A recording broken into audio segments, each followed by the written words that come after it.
सुप्रभात छत्तीसगढ़, आपके साथ मैं हूं ललित प्रजापति। शुरुआत हर आम आदमी से जुड़ी हुई खबर से करेंगे, लोगों से जुड़ी हुई खबर से करेंगे।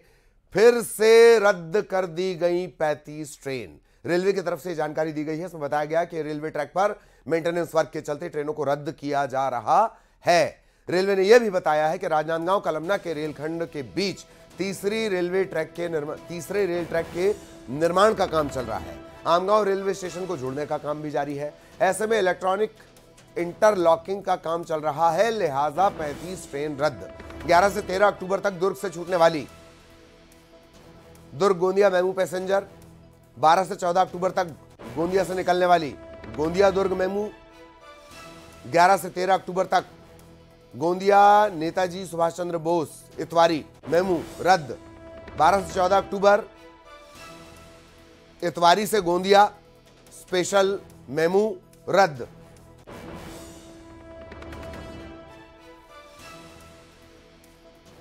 मरम्मत का हवाला देकर फिर रद्द की गई 35 ट्रेन। तो अगर आप सफर करने वाले थे, अगर इन स्टेशंस के बीच आप आते हैं, रायपुर और उससे जुड़े हुए स्टेशन, तो पहले इंक्वायरी कर लें, आपको तकलीफ ना उठानी पड़े, लिहाजा इंक्वायरी करें और तब जाएं। 1 साल से ट्रेन रद्द किए जाने के सिलसिले लगातार चल रहे हैं। कांग्रेस इसे लेकर बार बार आंदोलन तक कर चुकी है, बावजूद इसके ये व्यवस्थाएं दुरुस्त नहीं हो रही। सहयोगी मिथिलेश हमारे साथ जुड़े हुए हैं। मिथिलेश, अब 35 ट्रेन रद्द। निश्चित रूप से ललित, बार बार ट्रेनों के रद्द होने से लोगों को भारी परेशानियों का सामना करना पड़ रहा है। और अभी जिस तरह से बताया गया है कि नागपुर रेलखंड के बीच में जो है वो राजनांदगांव के पास में कलमना के बीच में दोनों में इंटरलॉकिंग का कार्य किया जाएगा, जिसके तहत में 7 से 10 और 11 से 14 के बीच में जो है वो ट्रेनों का परिचालन काफी रद्द रहेगा। इन ट्रेनों के परिचालन के रद्द होने से लोगों को भारी परेशानी होने वाली है, क्योंकि इसमें कुछ स्थानीय लोकल गाड़ी है गोंदिया से लेकर कोरबा के बीच चलने वाली है, तो गोंदिया से दूसरी ओर जाने वाली भी गाड़ियां शामिल हैं। ऐसे में लोग जो इनसे सफर करते थे उनको भारी परेशानियों का सामना करना पड़ेगा। यदि मैं बात करूं गोंदिया से लेकर कोरबा के बीच में, ये एक लोकल एरिया कहलाता है, जहां पर हजारों लोगों का प्रतिदिन आना जाना होता है। जिस तरह से इन्हीं गाड़ियों के माध्यम से लोग चाहे राजनांदगांव से रायपुर की ओर जाते हैं, राजधानी की ओर जाते हैं या राजधानी आते हैं, तो ये जो ट्रेनें जब रद्द होती है तो निश्चित रूप से लोगों को भारी परेशानियों का सामना करना पड़ता है। और बार बार, एक बार नहीं कई बार इस तरह की रेलवे ये कार्य कर रहा है, तो ये जो है लोगों से समझ ऊपर में है। तो लोग ये चाहते हैं कि जब इस तरह के कोई कार्य होना है तो एक साथ वो कार्य हो जाए, ताकि लोगों को परेशान ना होना पड़े। लेकिन बार बार जब इस तरह से ये कहा जाता है कि यहाँ पर मेंटेनेंस का कार्य किया जा रहा है, वहाँ पर इंटरलॉकिंग का कार्य किया जा रहा है, या अन्य वजह बताई जाती है, तो ऐसे में लोग परेशान होते हैं। तो ये लोगों की यही मांग है कि ये हैरत की बात है, तकरीबन 1 साल से यही सिलसिला चल रहा है। रिकॉर्ड तो इसका निकाला जाना चाहिए कि ट्रेन दरअसल कितने दिन ठीक ठाक तरीके से चली है। बहुत बहुत धन्यवाद मिथिलेश, आपका इस तमाम जानकारी के लिए। सहयोगी मिथिलेश हमारे साथ जुड़े हुए थे। इधर केंद्रीय मंत्री अनुराग ठाकुर आज रायपुर के दौरे पर रहेंगे, बीजेपी के युवा उत्सव कार्यक्रम में शामिल होंगे। इसके अलावा भारतीय जनता पार्टी के मीडिया ऐप को भी लॉन्च करेंगे। पार्टी के मुताबिक केंद्रीय मंत्री अनुराग ठाकुर, जो अब तक जानकारी मिली उसके मुताबिक, सुबह तकरीबन 9 बजे रायपुर पहुंचेंगे। यहां से वो सीधे रावतपुरा विश्वविद्यालय में आयोजित होने वाले युवा उत्सव कार्यक्रम में शिरकत करेंगे। इसके बाद निजी होटल से बीजेपी के मीडिया ऐप को लॉन्च करेंगे।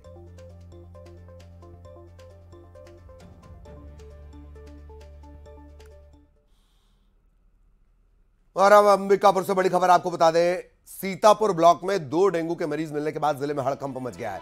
सीतापुर से डेंगू के मरीज मिले हैं, मेडिकल कॉलेज में भर्ती करवाया गया। हैरत की बात यह कि जिन डेंगू मरीजों को डेंगू वार्ड में भर्ती किया जाना चाहिए था, उन्हें सामान्य वार्ड में भर्ती कर दिया गया। अस्पताल प्रबंधन और व्यवस्थाओं पर फिर सवाल खड़े हो रहे हैं। सीतापुर ब्लॉक में डेंगू के 2 मरीज, सामान्य वार्ड में इन्हें भर्ती करवा दिया गया, जनरल वार्ड जिसे बोलते हैं, जबकि डेंगू के लिए आइसोलेटेड वार्ड बनते हैं। इस तरह के नियम है। अब सवाल अस्पताल प्रबंधन पर भी उठने लगे हैं। यह समझ से परे है कि डेंगू डेंगू जिस मच्छर के लार्वा से होता है, एडीज, वो ज्यादा खतरनाक है या ये जो सिस्टम है वो ज्यादा खतरनाक है? यानी मलेरिया डिपार्टमेंट, मलेरिया डिपार्टमेंट के अंदर ही आता है। सहयोगी श्रवण इस वक्त हमारे साथ जुड़े हुए हैं। श्रवण, क्या कुछ अपडेट? 2 मरीज मिले हैं, अस्पताल की लापरवाही भी बदस्तूर जारी है। श्रवण, बिल्कुल ललित, जिस तरह से यहाँ 2 डेंगू के मरीज मिले हैं, एक राजापुर सीतापुर के अंतर्गत गांव का है और एक नर्मदापुर, जो कि दोनों ही सीतापुर ब्लॉक के अंतर्गत आते हैं, जिन्हें इलाज के लिए जैसे ही वहाँ के जो स्थानीय जो डॉक्टर हैं उनको ये पता चला कि इनको डेंगू का लक्षण है या पॉजिटिव पाया गया है, तो उन्हें इलाज के लिए मेडिकल कॉलेज अस्पताल रिफर किए थे, जहां यहाँ पे दोनों का यहाँ पे इलाज जारी है। लेकिन हैरत की बात ये है कि दोनों मरीज को पुरुष के जो मेल वार्ड है वहां पर इनको इलाज किया गया है। और जिस तरह से यहाँ पे मेडिकल कॉलेज की लापरवाही देखने को मिली है, क्योंकि जिस तरह के डेंगू के मरीज हैं, एक से हमने बात की तो उनका कहना था कि ये रायपुर गए थे और रायपुर से जब वापस आए हैं तब इनको इस तरह का बुखार आया, और ये जो बुखार का जब इलाज कराए तो इनको पता चला कि ये डेंगू है। लेकिन जिस तरह से उनको सामान्य मरीजों के साथ भर्ती किया गया है और जो भर्ती मरीज हैं उनको भी डेंगू का खतरा बढ़ गया है। ऐसा है कि इनके लिए जो स्पेशल वार्ड एक होता है जिसके माध्यम से इनको इलाज किया जाता है, ताकि दूसरे मरीजों तक इनकी जो है जो डेंगू है वो न फैले। लेकिन यहाँ पे लापरवाही तो सामने दिख ही रही है। इसके अलावा जो है डेंगू के मरीज जो जिस तरह से सरगुजा जिले में मिले हैं, उससे स्वास्थ्य विभाग में भी हड़कंप है। जी, स्वास्थ्य विभाग में हड़कंप है। बहुत बहुत धन्यवाद आपका इस तमाम जानकारी के लिए। सहयोगी श्रवण विस्तार से जानकारी दे रहे थे। और डेंगू का ये पूरा मामला, लगातार बढ़ता हुआ डेंगू, इससे सिर्फ डेंगू नहीं कहेंगे। इधर कोरबा में कोल कर्मियों का 11वां वेतन समझौता रद्द कर दिया गया। इसके चलते श्रमिकों में भयंकर असंतोष है। इस असंतोष की वजह से प्रमुख 5 जो संगठन है, श्रमिक संगठन, इन्होंने मानिकपुर जीएम कार्यालय के बाहर जमकर प्रदर्शन किया है। इन नेताओं का कहना है कि अगर वेतन समझौता बहाल नहीं किया गया तो आने वाले समय में कोल जगत में, कोयला के जगत में बड़ा आंदोलन किया जाएगा। श्रमिकों ने यह भी कहा कि 12 अक्टूबर से 3 दिन तक हड़ताल की जाएगी। अगर मांगे पूरी नहीं की गई तो हड़ताल आगे जारी रखी जाएगी। ये जो वेज बोर्ड के विरोध में कुछ अधिकारी वर्ग जो न्यायालय में जाके हमारे वेज बोर्ड को रद्द करवाने का काम किए हैं, उसके विरोध में एक प्रथम चरण है धरना देना।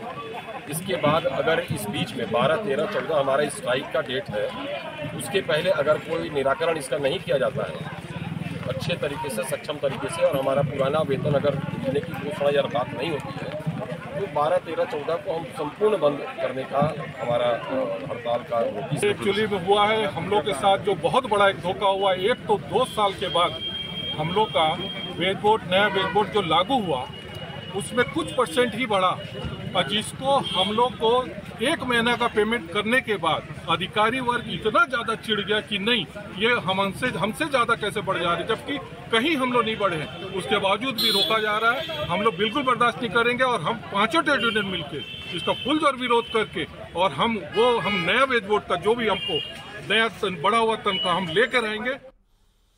खबर गरियाबंद से। यहां खनिज विभाग की बड़ी कार्रवाई देखने को मिली है। विभाग ने अवैध रेत खनन करते हुए 8 ट्रैक्टर जब्त किए हैं। जानकारी के मुताबिक पितईबंद और लचकेरा नदी से रेत निकाली जा रही थी। सूचना पर खनिज विभाग ने दबिश दी और इस एक्शन को अंजाम दिया गया। 8 ट्रैक्टर जब्त।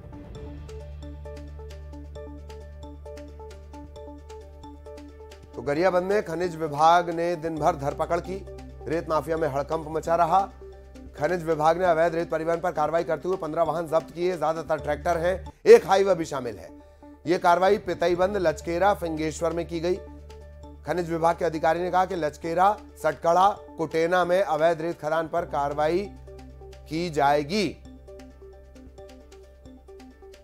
से ग्रामीणों के द्वारा पितईबंद में रेत का अवैध खनन की शिकायत प्राप्त हुई थी, जिस पर 4 ट्रैक्टर को जब्त करके अभी राजिम थाना में रखे हैं। और उसके बाद हमको विभिन्न मीडिया के माध्यम से शिकायत प्राप्त हुआ था लचकेरा में। लचकेरा से भी हम लोग 4 ट्रैक्टर को जब्त करके फिंगेश्वर थाना में पुलिस अभिरक्षा में रखे हैं। कुल कितने ट्रैक्टर हुए? टोटल आज 8 वाहनों पर कार्रवाई की गई है।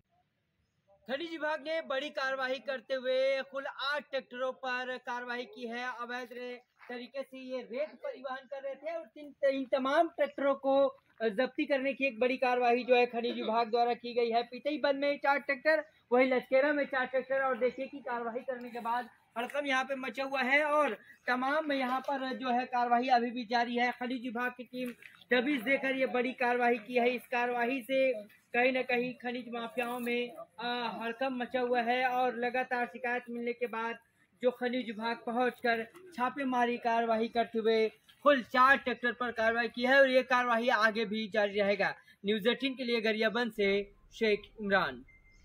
आज दिन भर की कार्रवाई में 14 गाड़ियों पर कार्रवाई की गई है, जिसमें राजिम क्षेत्र में जो है 4 वाहन पितईबंद रेत खदान से अवैध उत्खनन करते पाए जाने पर उनको जब्त करके राजिम थाना में अभिरक्षा में रखे हैं एवं फिंगेश्वर क्षेत्र के लचकेरा में अवैध उत्खनन पाए जाने पर 10 वाहन को जब्त करके फिंगेश्वर पुलिस अभिरक्षा में रखे हैं। अवैध तरीके से रेत परिवहन करते हुए खनिज विभाग ने करीब 15 वाहनों पर यह बड़ी कार्रवाई की है और देखिए कि किस तरह ट्रैक्टर में अवैध तरीके से रेत का परिवहन किया जा रहा था। इसी के साथ एक हाईवा को भी जब्त किया है। लगातार पितईबंद लचकेरा में अवैध रेत खनन की शिकायतें मिल रही थी और यहाँ देखिए धड़ल्ले के साथ जिस तरह से अवैध रेत उत्खनन को अंजाम दिया जा रहा था और परिवहन किया जा रहा था, उस पर खनिज विभाग ने बड़ी कार्रवाई करते हुए 15 वाहनों को जब्त किया है, जिसमें ज्यादातर ट्रैक्टर शामिल है। वहीं एक हाईवा को भी जब्त किया है और लचकेरा में जिस तरह से अवैध उत्खनन किया जा रहा है, चैन माउंटेन लगाकर उस पर भी कार्रवाई करने की बात कही है। इस कार्रवाई से कहीं ना कहीं रेत माफियाओं में हड़कंप मचा हुआ है और सुबह से ये जो कार्रवाई हुई है इससे बड़ा हड़कंप मचा हुआ है। रेत माफिया इधर से उधर भागने की कोशिश किए, लेकिन खनिज विभाग के अधिकारी तमाम वाहनों को छापेमार कार्रवाई करते हुए जब्त करने की एक बड़ी कार्रवाई की है। न्यूज़ 18 के लिए गरियाबंद से शेख इमरान। और अब बड़ी खबर बिलासपुर से। यहां यूथ कांग्रेस के शहर अध्यक्ष पर जल्द ही कांग्रेस पार्टी और पुलिस कार्रवाई का शिकंजा कस सकता है। बीजेपी युवा मोर्चा के कार्यकर्ताओं ने शेरू असलम के खिलाफ मोर्चा खोल दिया है। बीते दिनों एक वीडियो सामने आया था। यूथ कांग्रेस के शहर ये जो नेता है यूथ कांग्रेस का असलम शेरू बीच सड़क पर ही हवाई फायरिंग करता नजर आया। तेजी से वायरल वीडियो हुआ। बीजेपी ने सवाल उठाया है कि क्या किसी शख्स को पार्टी और पुलिस सिर्फ इसलिए छोड़ देती है कि वो सत्ताधारी पार्टी से जुड़ा नेता है। इसी असलम शेरू का एक और वीडियो वायरल हुआ था। एक किसान को धमकाते हुए नजर आ रहा था, तब सिर्फ नोटिस देकर इसे छोड़ दिया गया।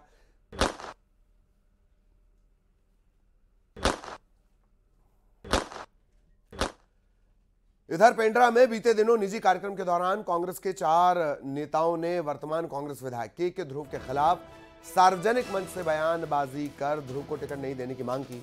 इसके बाद मामला गर्मा गया। अब कांग्रेस आलाकमान ने नोटिस जारी कर चारों नेताओं से जवाब तलब किया है। पेंड्रा से बड़ी खबर।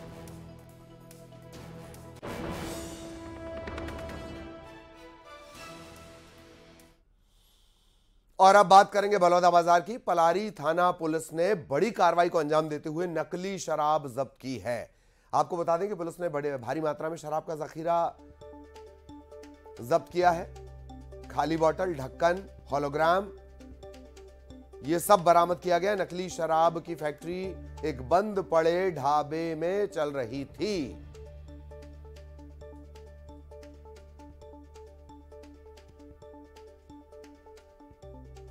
अवैध शराब कारखाने का खुलासा। नकली शराब का जखीरा पकड़ाया है। भारी मात्रा में बोतलें जब्त हुई हैं, सामान जब्त हुआ है, होलोग्राम जब्त हुआ है, स्टिकर जब्त हुए हैं। स्पिरिट का इस्तेमाल कर नकली शराब बनाई जाती है। यही नकली शराब जहरीली शराब में तब्दील हो जाती है और फिर मौत की वजह बन जाती है। पलारी थाना पुलिस ने यह बड़ी कार्रवाई की है।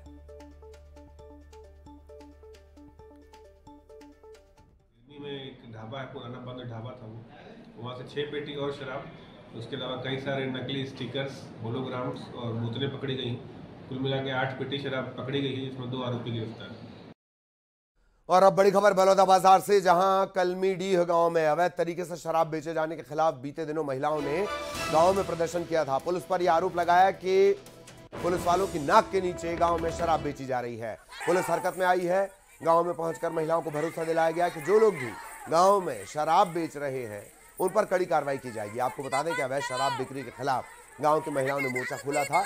इस खबर को न्यूज़ 18 ने प्राथमिकता से दिखाया और इसके बाद प्रशासन जागा है।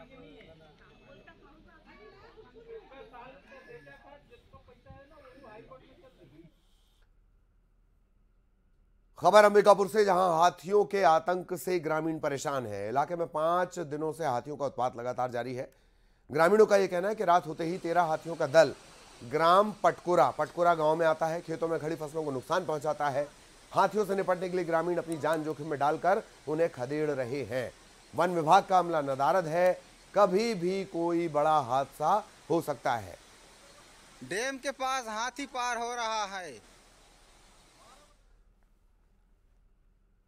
बलरामपुर के लाइवलीहुड कॉलेज में बेरोजगार युवक युवती को टैक्सी ड्राइवर का प्रशिक्षण देकर रोजगार से जोड़ने का काम किया जा रहा है, लेकिन इनका आरोप है कि हमें सही से प्रशिक्षण नहीं दिया जा रहा है, ना ही प्रशिक्षण में मिलने वाली सुविधाओं का लाभ मिल रहा है। इनका कहना है कि 35 दिनों के ट्रेनिंग में 15 दिन बर्बाद हो गए। कहां से आए, अभी तक हमें गाड़ी, डीजल ऐसी सुविधाएं मुहैया नहीं करवाई गई। कलेक्टर के पास इन्होंने लिखित में शिकायत की है। जिला कलेक्टर ने प्रबंधन से बात कर सुविधाएं मुहैया कराने का आश्वासन दिया है। सर, मैं ग्राम रामनगर से आई हूँ यहाँ ड्राइवरिंग सीखने। यहाँ हम लोग को गाड़ी प्रोवाइड नहीं किया जा रहा है। जब आए हैं 28 तारीख से, तब से गाड़ी बंद थी और गाड़ी 10 दिन बंद थी। इसके बाद से अभी बनी भी है, तो हम लोग को तेल की समस्या हो रही है, ना तो गाड़ी अच्छे से मिल रही है हम लोग को। और एक दिन तेल के लिए पैसा देंगे, दूसरे दिन फिर डीजल के लिए पैसा मांगना पड़ता है, फिर एक दिन बैठे रहते हैं। और यहाँ लाइवलीहुड कॉलेज में मैं ड्राइविंग सीखने के लिए आया हूँ, लेकिन सर जब से आया हूँ, जैसे 28 तारीख को आया हूँ और 28 तारीख से लेकर अभी लगातार गाड़ी बंद थी लगभग 10 से 15 दिनों तक। और उसके बाद फिर गाड़ी बनी है, लेकिन फिर उसमें तेल नहीं है। कभी तेल के लिए फिर सर को कॉल करना पड़ता है। सर, लाइवलीहुड कॉलेज में ड्राइविंग सीख रहे हैं सर। समस्या ही है सर, गाड़ी नहीं चल रहा है, ट्रेनिंग अच्छे से नहीं हो पा रहा हम लोग का। हम लोग कुछ चीज़ सीख नहीं पा रहे हैं सर। मतलब ड्राइविंग अभी तक हम लोग को आधा आ जाना चाहिए सर। और इसी के साथ इस बुलेटिन में इतना ही। खबरें जारी रहेंगी।